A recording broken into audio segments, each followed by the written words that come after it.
Hi everybody, my name is Ivica. Thank you so much for joining me on my latest Fortnite Creative beginner tutorial that will show you how you can create simple zombie waves in your Fortnite Creative island.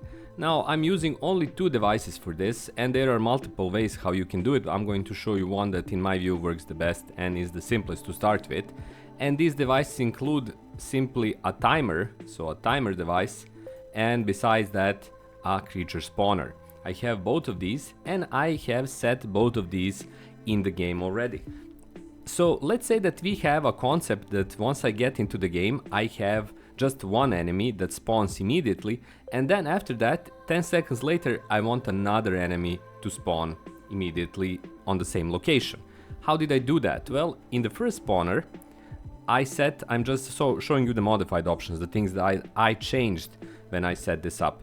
So the creature type is Fiend, number of creatures 1, limit spawn creatures, yes, I just wanted to spawn this wave, let's say it's a wave. Waiver timer, I set it to 600, it shouldn't work at all, but I still kind of changed it just in case. And spawner visibility off, so that the device is not visible. The second spawner is set to a brute, so it will spawn later on. Number of creatures again, and it's just one.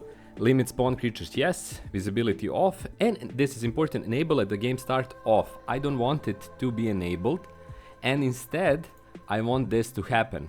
On my timer device, I set durations to 10 seconds, start the game start on, but you can also turn it into something else. In my case, I just want the second wave to come 10 seconds after I spawn, and I have it here on success. When it counts down, it sends an event to the creature spawner 2, the second one where the brute is located, to enable it. So, what will happen? When I enter the match, a fiend will spawn here, I will have to take care of it, and then once the timer runs out, 10 seconds, a brute will spawn on the same general location. Again, I can change this, I didn't want to kind of tweak the spawn radius and everything, I just want you to see the basic or core principle of this process. So let's try it out in the game. I'm entering the match.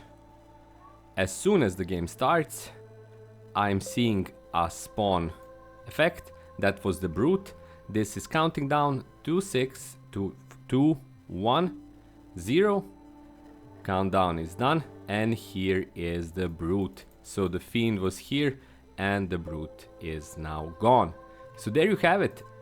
Pretty simple, pretty straightforward, pretty easily understandable. Of course, the more complex you want to make it, the more elements it will require. The creature spawners have their own timers, so you can set up waves inside of them. But in my experience, for starts, for just the basic understanding of the principle, this kind of setup works the best. Of course, you can also set the timer to be invisible so that the players don't know when the timer is running down, or if you want it could be present on the HUD.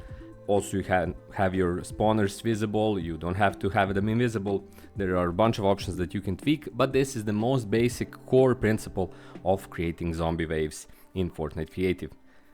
That's all for this tutorial. Thanks for watching. Hopefully you found it interesting, hopefully you found it useful. If you did, please consider supporting me through a range of mechanisms. Check out my Patreon page, check out my channel memberships, check out my books on Amazon, including my best-selling book that can help you overcome wasting time and instead use it the same time on your Fortnite Creative creations.